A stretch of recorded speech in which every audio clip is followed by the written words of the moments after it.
Hello, അപ്പം എല്ലാവർക്കും നമ്മുടെ പുതിയൊരു വീഡിയോയിലേക്ക് സ്വാഗതം. നമ്മൾ കഴിഞ്ഞ ദിവസം വീഡിയോ ഒന്നും ഇട്ടില്ലല്ലേ. വയ്യായിരുന്നു, തീരെ വയ്യായിരുന്നു. മൂക്കും അതുപോലെ തന്നെ എനിക്ക് ഒട്ടും വയ്യായിരുന്നു, പനിയുടെ ഇതായിരുന്നു. അപ്പം നമ്മൾ എന്നത്തെയും പോലെ രാവിലെ എന്ന് പറയാൻ പറ്റില്ല, ഞാനൊരു 7 മണിയൊക്കെ ആവാറായപ്പോഴാണ് എഴുന്നേറ്റ്. കാരണം രാവിലെ ഒന്ന് എണീറ്റിരുന്നു. ഏട്ടന് രാവിലെ പോകണമായിരുന്നു. ഏട്ടന് നേരത്തെ പൊയ്ക്കൊണ്ടിരുന്ന ജോലി 2 ദിവസത്തേക്കും ഇല്ലായിരുന്നു. അപ്പം ഏട്ടൻ തൽക്കാലത്തേക്കിന് വേറൊരു ജോലിക്ക് പൊയ്ക്കൊണ്ടിരിക്കും കേട്ടോ. അപ്പം അവിടെ ആ ജോലിക്ക് വെളുപ്പിനെ 3 മണി കഴിയുമ്പോൾ ഇറങ്ങണം വീട്ടിൽ നിന്ന്.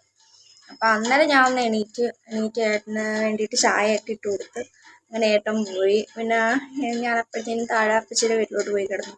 അത് കഴിഞ്ഞ് നമ്മളൊരു 7 മണിയൊക്കെ ആവാറായപ്പോൾ തിരിച്ച് കയറി വന്നത്. പിന്നെ അത് കഴിഞ്ഞ് നമ്മൾ വന്ന് മോളൊന്ന് ഉറക്കണമായിരുന്നു. മോളെ ഉറക്കി. പിന്നെ അതിന് ശേഷം 2-3 തുണി ഇന്നലെ കൊണ്ടുവന്ന് കട്ടിലിൽ ഇട്ടിരുന്ന സാധനങ്ങളൊക്കെ ഉണ്ടായിരുന്നു. അതൊക്കെ ഒന്ന് മടക്കി പറക്കി വെക്കണമായിരുന്നു. അതൊക്കെ മടക്കി പറക്കി വെച്ച് പെട്ടെന്ന് തന്നെ. പിന്നെ എന്താ പറയുക, നമ്മൾ കിടന്ന റൂമിലാണ് കിടന്നത്. അപ്പോൾ റൂമിൽ കിടന്ന മെത്തയും സംഭവങ്ങളും നമ്മൾ നിലത്തല്ലേ കിടക്കുന്നത്. അപ്പോൾ അതും പുതപ്പും കാര്യങ്ങളും എല്ലാം പറക്കി മടക്കി ഒതുക്കി വെച്ചിട്ട് വന്ന് ഞാൻ വെള്ളം വെച്ചിട്ടുണ്ട് ചോറ് വയ്ക്കാൻ വേണ്ടിയിട്ട്. ഒത്തിരി പാത്രമുണ്ട് ഇനി കഴുകാൻ. ഇനി പാത്രമെല്ലാം നമുക്ക് പുറത്ത് പോയി കഴുകാമെന്ന് കരുതി. കാരണം ഞാൻ അകത്ത് നമ്മുടെ സിങ്കിനകത്ത് അഴുക്കുണ്ടായിരുന്നു എന്നും പറഞ്ഞിട്ട് നമ്മളിങ്ങനെ കമ്പ് വെച്ച് കുത്തിയ വഴിക്ക് അകത്ത് പൈപ്പില്ലേ, ആ സിങ്കിന് താഴെ കൂടെ പോകുന്ന ഒരു പൈപ്പ് കണക്ഷൻ, ട്യൂബ്, ആ ഒരു ഇത് കുത്തിയ വഴിക്ക് പൊട്ടി അങ്ങ് പോയി. അതുകൊണ്ട് നമുക്കത് ശരിയാക്കാതെ പാത്രം കഴുകാനൊന്നും പറ്റത്തില്ല. എങ്കിലും ഞാൻ ചിലപ്പോഴൊക്കെ അതിനകത്ത് കഴുകും. ബേസിൻ ഇങ്ങനെ വെച്ചിട്ട് പാത്രമൊക്കെ കഴുകാനൊക്കെ ഒച്ചിച്ച് പാത്രമൊക്കെ. ഇപ്പം എന്ന് വെച്ചാൽ ഒത്തിരി പാത്രമുണ്ട്. അപ്പം അതെല്ലാം കൂടി പുറത്ത് കൊണ്ടുപോയിട്ട് കഴുകാമെന്ന് കരുതി. അതുപോലെ കുറേ നാളായി ഞാൻ പാത്രം പുറത്ത് കൊണ്ടുപോയി കഴുകിയിട്ട്. കുറേ നാളായി, ഞാൻ പ്രഗ്നൻ്റ് ആവുന്നതിനൊക്കെ മുമ്പേ അങ്ങാണ്ട് കഴുകിയില്ല. കുറേ നാളെ ഇപ്പം പുറത്ത് കൊണ്ടുപോയി പാത്രം കഴുകിയിട്ട്. പാത്രമൊക്കെ പുറത്ത് കൊണ്ടുപോയി കഴുകാമെന്ന് കരുതി. ഞാൻ രാവിലെ ഏട്ടന് ചായ കുടിച്ചിട്ട് ഞാൻ ചായ കുടിച്ചില്ലായിരുന്നു. അപ്പം ഞാൻ ചായ കുടിച്ചിട്ട് ഇനി പല്ല് തേക്കണം. എന്തായാലും ചായ കുടിച്ചിട്ടേ പല്ല് തേക്കുന്നുള്ളൂ. ചായ കുടിക്കണം, പോയി പല്ല് തേക്കണം, പാത്രം കഴുകണം. ഇത് മൂന്നും പെട്ടെന്ന് ചെയ്തേ പറ്റും. എന്ന് വെച്ചാൽ മോൾ എണീക്കുന്ന ഈ കാര്യങ്ങൾ പെട്ടെന്ന് ചെയ്തേ പറ്റും. അല്ലെങ്കിൽ പിന്നെ എനിക്ക് പണി കിട്ടും. അവളിപ്പോൾ 2 ദിവസം കൊണ്ട് ഈ പനിയുടെ ഇതുകൊണ്ടായിരിക്കും, എനിക്കറിയില്ല. ഭയങ്കര എന്താ പറയുക, അവൾക്ക് ഉറക്കുമ്പോൾ നമ്മൾ കൂടെ ഇരിക്കണം. അല്ലെങ്കിൽ ഭയങ്കര നിർബന്ധം കാര്യങ്ങളും. പെട്ടെന്നൊന്നും ഉറങ്ങുന്നില്ല അവൾ. അപ്പോൾ അതുകൊണ്ട് ഞാൻ ഇത്രയും പെട്ടെന്ന് തന്നെ ഇതെല്ലാം, ഒത്തിരി പാത്രമുണ്ട്, അതെല്ലാം ഒന്ന് പെട്ടെന്ന് കഴുകി വെക്കാമെന്ന് കരുതി. പറഞ്ഞില്ല, അപ്പം ഇത്രയും പാത്രമുണ്ട്. പിന്നെ അതുകൊണ്ട് അവിടെയും കുറച്ച് പാത്രമൊക്കെ ഇരിപ്പുണ്ട്. ഇത് കണ്ടോ, ഞാനിപ്പോൾ ഇങ്ങനെ ബേസിൻ എടുത്ത് വെച്ചിട്ടാണ് പാത്രം കഴുകുന്നത്. കാരണം ഞാൻ പറഞ്ഞിരുന്നല്ലോ, അത് കണ്ട ഇവിടുന്ന് ഇങ്ങനെയുള്ള ട്യൂബ് ഞാനങ്ങ് പൊട്ടിച്ചിട്ട് അഴുക്കിരിക്കുന്ന വെള്ളം പോയില്ല. അപ്പം അഴുക്കിരിക്കുന്നതുകൊണ്ട് ഞാനിങ്ങനെ ജസ്റ്റ് ഇങ്ങനെ ഒന്ന് കുത്തി കൊടുത്തപ്പോഴത്തേക്കിനും അത് പൊട്ടി അങ്ങ് തറയപ്പോയി. അവ ഇനി പുറത്ത് പോയി കഴുകാമെന്ന് കരുതി. കുറച്ച് പാത്രമുണ്ട്, പോയി കഴുകിയിട്ട് വരാം അല്ലേ. അപ്പോൾ പറഞ്ഞതുപോലെ ഞാൻ പുറത്ത് വന്നിരുന്ന് പാത്രം കഴുകാണ് കേട്ടോ. പാത്രം കഴുകാൻ വേണ്ടിയിട്ട് പാത്രമെല്ലാം പുറത്തു കൊണ്ടുവന്നിട്ട്, ഞാൻ ഇപ്പോൾ കുറേ നാളായി പുറത്തിരുന്ന് പാത്രം കഴുകുന്നുണ്ട്. എല്ലാവരും ഇങ്ങനെ നോക്കിയൊക്കെ പാത്രം കഴുകും. അപ്പുറത്തൊക്കെ ആൾക്കാരൊക്കെ ഉണ്ടോ അങ്ങനെയൊക്കെ നോക്കിയിരുന്ന് പാത്രം കഴുകുക. പിന്നെ പൂച്ചകളൊക്കെ അടുത്തിപ്പോൾ ഉണ്ടായിരുന്നു, അവരെയൊക്കെ നോക്കി ഇങ്ങനെ പാത്രം കഴുകിക്കൊണ്ടിരിക്കുകയായിരുന്നു. എനിക്കൊന്നും ഇങ്ങനെ ഇരുന്ന് കഴുകാൻ നല്ല രസമാണ്. ഞാൻ ഇപ്പോൾ ഒത്തിരി നാളായിരുന്നു കഴിയുമ്പോൾ നല്ല ഒരു പ്രത്യേക എന്തോ ഒരു ഇതുണ്ടായിരുന്നു. ചില സമയങ്ങളിൽ എനിക്ക് ഇങ്ങനെ ഇരുന്ന് കഴിയുമ്പോൾ ഭയങ്കര ഇഷ്ടമാണ്. പിന്നെ ഞാൻ ഡെലിവറി ഒക്കെ കഴിഞ്ഞതിന് ശേഷം അതിനെ പ്രഗ്നൻ്റ് ആയിരുന്ന സമയത്തൊന്നും അങ്ങനെ കഴുകാറില്ലായിരുന്നു. ഇങ്ങനെ വന്നിരുന്ന് ഇങ്ങനെ പാത്രം, ഇവിടുത്തെ അമ്മയും അവരൊക്കെ ഇങ്ങനെ ഇരുന്ന് പാത്രം കഴുകുന്ന, സിങ്കിൽ നിന്ന് അങ്ങനെ കൂടുതലും കഴുകൂല.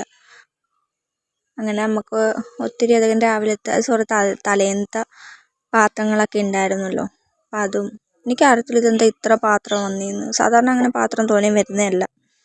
ഇപ്പോൾ തോനെയും പാത്രം ഉണ്ടായിരുന്നു കഴുകാൻ. അങ്ങനെ തോനെയും പാത്രമൊക്കെ കഴുകി ഇങ്ങനെ വെച്ച്.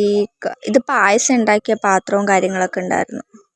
ഞാൻ പറഞ്ഞായിരുന്നല്ലോ, പായസം ഏട്ടൻ്റെ ഫ്രണ്ട് വന്നപ്പോഴത്തേക്കിനും പായസം ഉണ്ടാക്കിയായിരുന്നു. അപ്പോൾ ആ പാത്രമൊക്കെ ഉണ്ടായിരുന്നു. പുട്ട് നനയ്ക്കാൻ വേണ്ടി എടുത്ത പാത്രം, പുട്ടൂറ്റി, പിന്നെ നമുക്ക് ചായ കുടിച്ച ഗ്ലാസ്, അങ്ങനെ അതും ഇതെല്ലാം ഉണ്ടായിരുന്നു. അതെല്ലാം കഴുകി. പിന്നെ ആ ബേസണും അതെല്ലാം ഞാൻ കഴുകി വെച്ചു. പാത്രം കഴുകിക്കൊണ്ടിരുന്ന സമയത്ത് കേട്ടോ മോൾ ഉറക്കം എഴുന്നേറ്റ്.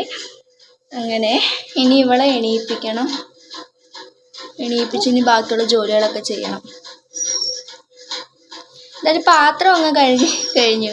ഇനിയിപ്പോൾ പല്ല് മാത്രം തേച്ചാൽ മതിയല്ലോ. ഇതിപ്പം മോളെ വെച്ചിട്ടായാലും എങ്ങനെയും നമുക്ക് ഓടിച്ച് പല്ല് തേക്കാം. രാത്രി പല്ല് തേക്കുന്നൊന്നും കുഴപ്പമില്ല, പെട്ടെന്ന് ഓടിച്ചൊക്കെ പല്ല് തേക്കാം. പിന്നെ ഇനി കുഞ്ഞാവെ കുളിപ്പിക്കണം, അവളെ ഉറക്കണം. അവളെ ഇനി കുളിപ്പിച്ച് കഴിഞ്ഞാൽ ഇനി ഒരു ഉറക്കവും കൂടെ ഉണ്ട്. ഓക്കെ, നമുക്കിനി ബാക്കിയുള്ള ജോലികളിലേക്ക് പോവാം. അങ്ങനെ മോളെ കുളിപ്പിച്ചുകൊണ്ട് വന്ന് നമുക്ക് ഇടയ്ക്കുള്ള വീഡിയോസൊന്നും ഞാൻ എടുത്തിരുന്നില്ല. ഞാൻ പറഞ്ഞല്ലോ, പാത്രം കഴുകിക്കൊണ്ടിരുന്ന ആ ഒരു ടൈമിലാണ് മോളെ എണീറ്റത്. പിന്നെ നമ്മൾ പെട്ടെന്ന് ഞാൻ പോയി ബാക്കിയുള്ള പാത്രം പെട്ടെന്ന് കഴുകി വെച്ചിട്ട് മോളെ എടുക്കുക ചെയ്തത്.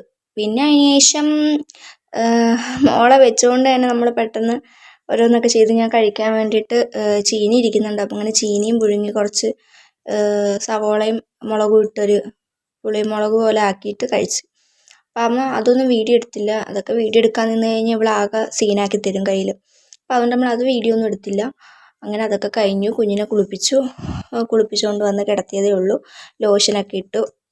ഇനി നമുക്ക് കരി അരച്ചു കൊടുക്കണം, ഉറക്കണം. എന്നാലേ നമുക്കിനി ഉച്ചക്കലത്തേക്കിനുള്ള ഫുഡ് പ്രിപ്പയർ ചെയ്യാൻ പറ്റത്തുള്ളൂ. അപ്പം ഇനി നമുക്ക് ആ ഒരു കടമ്പയും കൂടെ ഉണ്ട്. അപ്പം നമ്മളത് ചെയ്തിട്ട് വരാം കേട്ടോ. അപ്പം കുളിപ്പിച്ചുകൊണ്ടൊക്കെ വന്നുകൊണ്ട് മോൾ ഉറങ്ങി. അപ്പം ഞാൻ കരുതി നമ്മുടെ മത്തങ്ങയും ചെറുപയറും കൂടി ഇട്ട് മത്തങ്ങ കറി വെക്കാമെന്ന് കരുതി. ഇത്ര എടുത്തുള്ളൂ, കുറച്ച് മതി, ഞങ്ങൾക്ക് രണ്ടുപേർക്കും മതിയല്ലോ, കുറച്ച് എടുത്തുള്ളൂ. ഇത് കണ്ടോ, ഇതെല്ലാം വലിച്ചു കയറ്റിട്ടേക്കോ. ബാക്കിയെല്ലാം ഞാൻ അടുക്കി ചുരുക്കി വെച്ച ഫ്രിഡ്ജിൽ. ഇത് ഇന്നലെ ഉറക്കം വന്നപ്പോൾ ഇത് മാത്രമേ ഇവിടെ ഇങ്ങനെ ഇട്ടിട്ട് ഞാൻ പോയി കിടന്ന് ഉറങ്ങിയായിരുന്നു. അപ്പം പെട്ടെന്ന് അവളിനി ഉണരുന്നതിന് മുന്നേ ബാക്കിയുള്ള ജോലികളെല്ലാം പെട്ടെന്ന് ഉടനേന്ന് പറഞ്ഞ് ചെയ്യണം. അല്ലെങ്കിൽ പിന്നെ ആകെ മേനക്കേട്. ഏട്ടൻ കഴിക്കാൻ വരുമ്പോൾ ചോറുണ്ടായില്ലെങ്കിൽ പിന്നെ അത് മതി. നമുക്കിതെല്ലാം അരിഞ്ഞ് വെക്കാമല്ലേ. നമ്മളെ മത്തങ്ങ ഞാൻ അരിഞ്ഞ് വെച്ചു. ഇത് നമുക്ക് അരയ്ക്കാൻ വേണ്ടിയിട്ട് കുറച്ച് തേങ്ങ എടുത്ത് വെച്ചു. കണ്ടോ, ഇത് ഇത്ര ഇനി ഒതുക്കി വെക്കണം. പിന്നെ കുക്കറിൽ താണ്ടേ നമ്മുടെ പയറായി. അപ്പോൾ കറിക്കൊക്കെ വേണ്ടിയിട്ട് ഞാൻ തേങ്ങ പൊട്ടിക്കുകയാണ് കേട്ടോ. ഇത് ഫുൾ നമുക്ക് വീഡിയോ എടുക്കാൻ പറ്റിയില്ല. അപ്പോൾ ഇത്രയേ ഉള്ളൂ നമ്മുടെ വീഡിയോ. മറ്റൊരു വീഡിയോ ആയിട്ട് വരുന്നത് വരേക്കും tata bye bye see you. പിന്നെ എപ്പോഴും പറയുന്നത് പോലെ നമ്മുടെ ചാനലിന് സബ്സ്ക്രൈബ് ചെയ്യാനും അതുപോലെ തന്നെ ലൈക്ക് ചെയ്യാനും മറക്കരുത് കേട്ടോ.